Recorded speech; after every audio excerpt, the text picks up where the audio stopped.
Всем привет, я Катя, я из России. Привет всем, я Женя, я из России.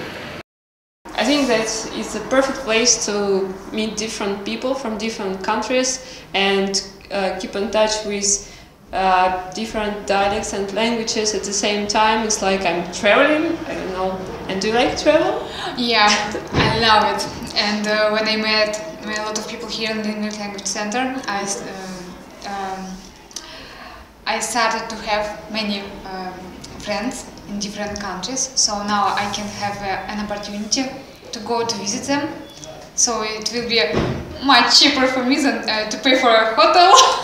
Yeah, I think Limerick is a good place. It's a small, cozy town, but at the same time you can meet very kind people, and they are always willing to help you and to give you some advices about Limerick or Ireland in general.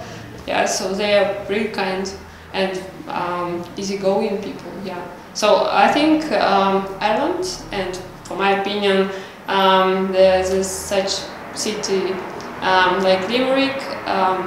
They give you opportunity to speak right in the middle of the street with